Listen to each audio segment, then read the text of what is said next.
नमस्कार दर्शक बंधु। आज मो सिंदूर अधिकार सीरियल आपण मैंने देखा पाइबे एक दमदार सीन। हाँ सांग मैंने आपण मैंने ठीक शुणी कहीं सांग मैंने आपण मैंने तो जानते आदि मुक्ति को केते भल पाती दुहे दुई को मध्य बहुत भल पाती से दुई जन मध्य आज गोटे रोमांटिक दमदार डांस देखा पाइबे। हाँ सांग मैंने ठीक शुणी मुक्ति आदि को आदि बहुत खुशी होते आदि बहुत खुशी होते आ खुशी दुई जन डांस करते हेले समस्ते हॉल रे थिबे किंतु जेजेमा नथिबे जेजेमा सेठी नथिबे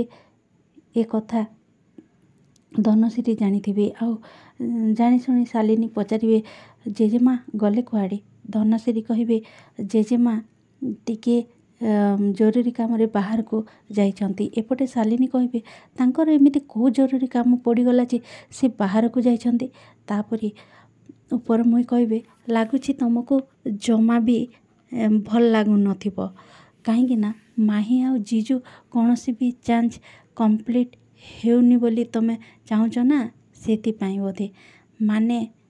केबे भी चाहून ना आउ सबु घरे जा माने ना एमिति कथबार्ता ही करती जेमिति तमें करुच। तो दर्शक बंधु तापरे मुक्ति जाई जेते बेले माही को चुप करबा जेते चुप करबा जाइछंती ठीक सेतिक बेले जेजेमा मध्य आसी जाइछंती। तो दर्शक बंधु आगो को कौन है जानबा चाहूली चैनल को लाइक शेयर सब्सक्राइब कर दियंतु।